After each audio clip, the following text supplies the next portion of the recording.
대한민국의 기술력은 전 세계에서 탐내는 국가들이 넘쳐날 정도로 그 비용을 뽐내고 있습니다.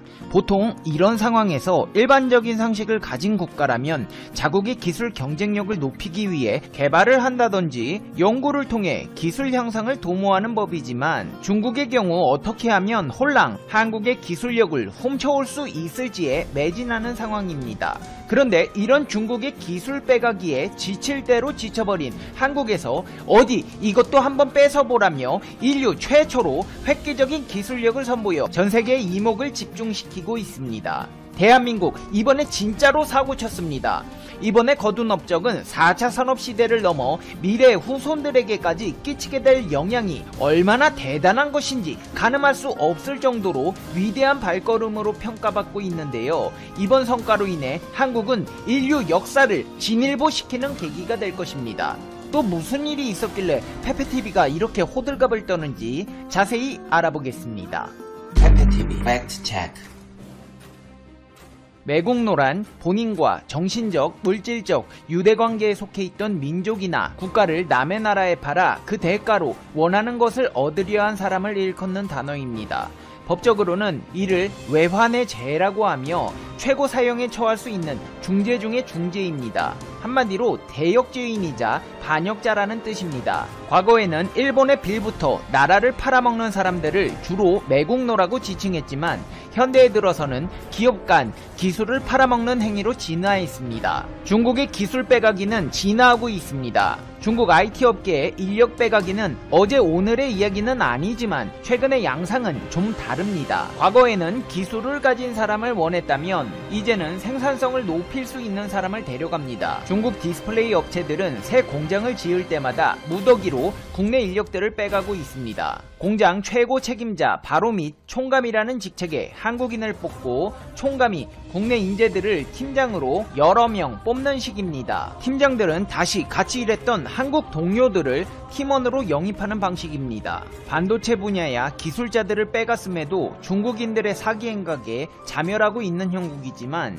디스플레이 분야의 경우 실제로 한국에 큰 위협으로 다가오고 있습니다. 국내 업체들은 계약서에 퇴직 후 향후 몇 년간 동종업계에 취직할 수 없는 조항을 넣거나 내부 교육으로 인력 유출을 막습니다. 하지만 중국 기업들은 직고용이 아닌 자회사에 고용하는 등의 편법을 써 급여는 고용한 회사에서 나가지만 계약 당시 약속한 연봉 차액은 중국 디스플레이 업체들이 지급하는 지능적인 방식을 채용하기도 합니다. 고용 전까지 위챗을 통해서만 연락하는 등 보안에도 철저하다 보니 단속도 어렵습니다. 이런 중국의 기술 빼가기는 한국의 IT에 한정된 것이 아니라 전세계 모든 분야까지 번졌는데요. 미 법무부 발표에 따르면 중국은 코로나19 백신과 치료제를 연구하는 4개 미국 기업을 해킹하여 백신과 테스트 기술, 치료법에 관한 정보를 훔쳐 수억 달러에 달하는 피해를 입혔습니다. 이들의 해킹 대상에는 첨단 제조기업은 물론 의료기기, 의학, 교육과 게임 소프트웨어, 태양광 에너지, 방위산업 등 거의 전 분야에 망라되어 있습니다. 국가별로도 한국뿐 아니라 호주, 벨기에, 미국, 독일, 일본, 네덜란드, 스페인, 영국까지 표적으로 삼았습니다. 미 법무부 사이트에 따르면 이들은 일반인 사이에 널리 사용되는 앱이나 협업 프로그램, 소프트웨어의 취약점을 이용해 피해자에게 접근한 뒤 피해자들이 휴지통 등에 숨겨둔 문서를 훔치고 이를 암호화해 피해자가 정보 도난을 눈치채지 못하게 했습니다. FBI 부국장은 이들은 중국의 정보기관인 국가안전부 산하 광둥성 안전부와 협력해왔다면서 중국은 이제 사이버 범죄자들에게 안전한 피난처를 제공하는 치욕스러운 국가클럽에 들었다고 비판했습니다. 이렇게 모든 분야에 걸쳐 가리지 않고 기술 빼가기에 매진하고 있는 중국도 감히 훔쳐갈 엄두도 못 내는 대한민국의 기술이 있습니다. 바로 인공태양이라고 불리는 초전도 핵융합 연구입니다. 새로운 청정 에너지의 필요성은 이미 오래전부터 제기되어 왔습니다.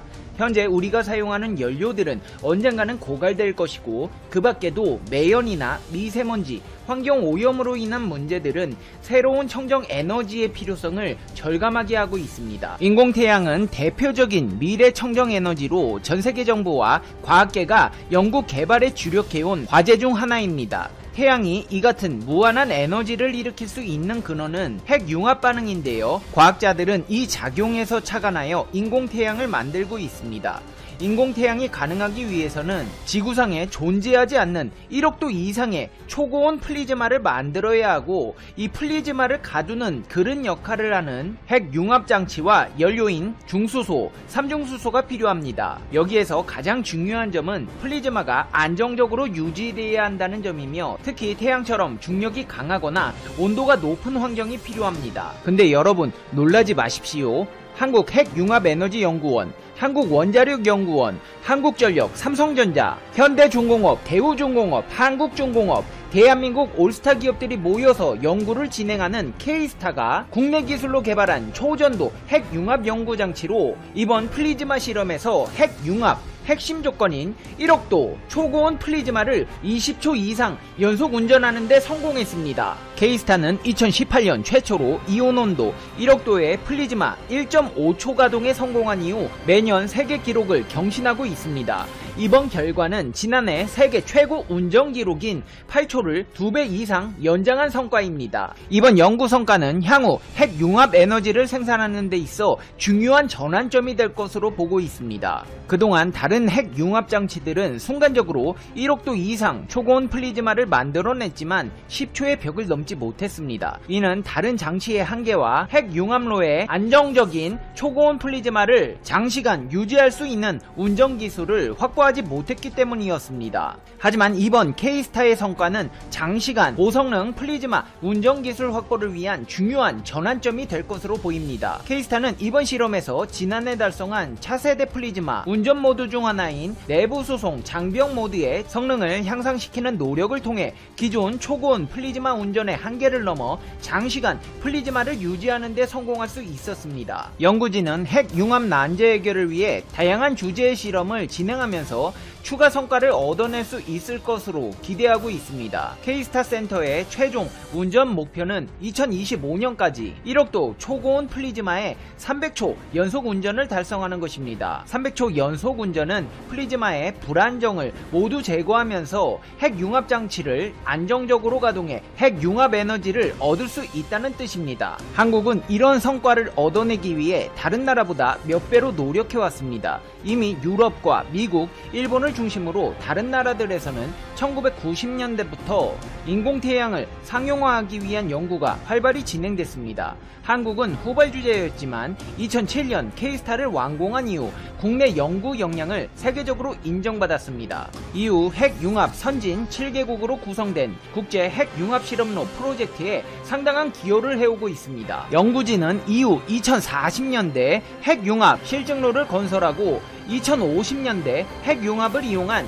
전기 생산을 실증하게 되면 상용로 건설이 가능하다고 보고 있습니다. 20초라는 시간이 굉장히 짧아 보일 수 있지만 1950년 핵융합 에너지를 평화적으로 이용하겠다고 밝힌 이래 인류 연구 개발에 새로운 역사를 쓰는 우리 인류가 경험해보지 못한 수준의 성과입니다. K스타 센터장은 1950년대 핵융합 연구를 처음 시작할 때부터 상용화에 걸리는 시간을 약 30년이라고 잡았지만 10년 후, 20년 후에도 계속 30년 남았다는 이야기를 되풀이해왔다며 이제는 과거와 얘기가 전혀 달라졌다. 정말로 30년 안에 인공태양을 보게 될 것이라고 말했습니다. 이제 페페TV의 결론입니다. Conclusion. 샤이샤댐 붕괴 전족 현상 중국 발칵 뒤집은 구글 사진 한 장. 변경된 것으로 보이는 산샤댐 위성 사진 한 장이 중국을 발칵 뒤집었다.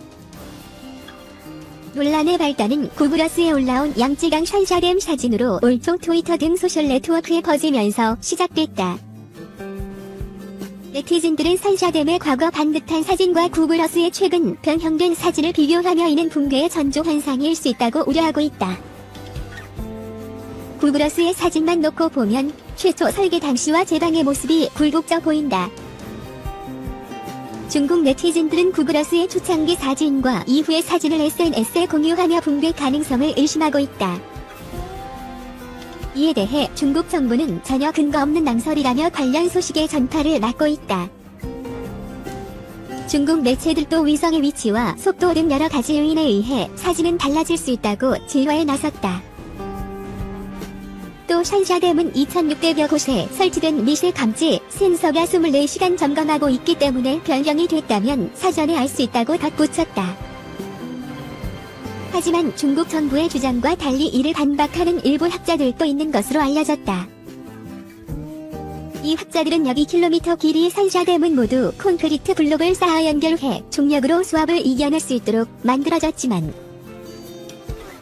댐의 저장 수량의 무게가 이를 압도할 경우 블록이 뒤틀리면서 붕괴로 이어질 수 있다는 견해를 밝히고 있다. 11일 오후 현재 구글 어스 영상 지도에서 샨샤댐의 굴곡 현상은 눈으로 확인하기 어렵다. 한 가지 특이한 점은 구글 어스에서 댐을 최대치로 확대했을 경우 댐과 지면의 선이해도가 다르게 보인다. 영상 지도에서 댐은 마치 그림처럼 선명하고 지면 등 기타 건물은 흐릿하게 보인다. 2018년 3월 23일 촬영된 사진에서는 보이지 않았다. 이에 대해 일부 네티즌들은 논란 이후 댐 부분만 별도로 그래픽 처리한 것 같다며 다시 문제를 제기하고 있다. 연간 847억 kW의 발전 용량의 에너지를 생산하는 샨샤댐은 지난 1993년 착공해 2008년 10월 완공됐으며 후베이성 양쯔강 이창의 최탕샤, 우시아, 시랑시아 등 산샤를 잇는 세계 최대 규모의 댐이다. 댐의 길이는 2300m, 높이는 185m로 최대 저수량은 390W에 이른다. 세계 최대 규모인 샨샤댐 붕괴에 대비해 중국 정부가 고위층 홍수 대피소를 마련했다는 소식이 전해졌다. 최근 중국 수리 전문가와 접촉한 한대륙 소식통은 에포크타임스의 샨샤댐 붕괴를 모해 실험한 결과가 충격적이라며 해당 실험 후에 중국 수리부가 선용자의 새 휴양처를 세웠다고 전했다. 이에 따르면 휴양처의 진짜 목적은 휴양이 아니다. 소식통은 사실 샨샤댐에 문제가 생길 경우를 대비한 후베이성 반류들의 피난처라고 설명했다. 대피소가 세워진 곳으로 지목된 선릉자는 월시림으로 유명한 후베이의 산악지대이다. 그런데 위치가 청장 상류가 아닌 하류다. 그것도 샨샤댐 하류 지방에 있다. 언뜻 이해되지 않지만 주변 지역을 수리적으로 들여다본 전문가들의 말을 들어보면 그럴 만도 하다. 전문가들의 설명에 따르면 샨샤댐이 붕괴할 경우 거대한 산사태가 일어나면서 언세코가 먼저 형성된다고 한다. 그러면서 상류의 수위가 급격히 상승해 분지 지형인 스촨성으로 강물이 역류해 스촨성과 충칭시가 가장 먼저 피해를 보게 될 것이라고 했다. 이와 관련 소식통도 샨샤댐이 무너지면 하류에 있는 이창과 같은 도시가 아닌 상류 도시가 먼저 침수된다. 상류에 있는 스촨성은 물바다가 될 것이다 고 경고했다. 하지만 전문가들은 그렇다고 하류 지역이 안전하다는 얘기는 아니라며 만약 홍수로 언세코가 차오를 경우 물길은 다시 하류로 향해 약간의 시차가 있을 뿐 하류 도시가 피해를 보기까지 긴 시간이 걸리지 않을 것이라고도 예측했다. 전문가들은 또 강물이 하류로 다시 쏟아질 때는 물에너지가 한데 모여 파괴력이 대단할 것이라고 경고했다. 그러면서 피해를 가장 많이 입을 곳은 하류 지역에 있는 이창이 아닌 하류 중간 도시들이라고 설명했다. 전문가들은 최적의 대피 장소로 샨샤댐 하류의 후베이성에 있는 선둥자를 한 목소리로 지목했다. 선둥자는 해발 1200m 이상 되는 면적이 80%인 산악지대다. 해발 2000m 이상 산이 20개, 이 가운데 6개는 해발 3000m 이상이다. 이곳은 신화 속 인물 신동이 약초를 캤다고 알려진 원시림으로도 유명하다. 선둥자라는 지명도 여기서 유래됐다. 앞서 여러 수력 전문가들은 샨샤댐 상류 지역에서 발생하는 지진과 산사태가 댐에 큰 위협이 될 것이라고 경고했다. 그런데 지난 2일 샨샤댐 상류 지역에는 하루 동안 3번 연속으로 지진이 발생했다. 2일 오전 스촨성 아바조르 얼가이현과 구이저우성 비제시 화상현에는 각각 규모 3.1, 4.5의 지진이 발생했다. 해당 지진이 있기 전 이 지역에는 용해수리라 불리는 괴성이 10일간 울려 퍼져 주민들의 공포감을 배가시켰다. 같은 날 오후 스촨성 이분시 장릉현의 규모 3.3의 지진이 추가로 발생했고 진원 깊이는 8km였다. 중국 공산당 정부의 공식 발표에 따르면 6월 말에도 산샤댐 상류 지역에 지진이 잇따랐다. 6월 27일 스촨성 내장시 웨이유안현에는 규모 3.0의 지진이 발생했으며 같은 날 윈낭성 푸얼시 장청현의 규모 3.2의 지진이 발생했다. 6월 28일에는 스촨성 이분시 장릉현의 규모 3.1의 지진이 발생했고 6월 30일 스촨성 의빈시 궁현의 규모 3.7의 지진이 발생했다. 게다가 최근 내린 강한 비의 영향으로 산샤댐 상류 지역 도양은 수분 포화 상태가 되어 산사태가 일어나거나 도사가 덮치는 등 지질재해가 발생하기 쉬운 상태다. 전문가들이 가장 우려하는 상황은 이미 시작된 것이다. 한편 중국 기상청에 따르면 지난 4일부터 6일까지 산샤댐 상류 지역인 중국 서남부 지방 중심으로 많은 비가 내리면서 산간 지역 대부분에 홍수 피해 경보가 발령됐다. 산샤댐에 대한 우려가 깊어지고 있다.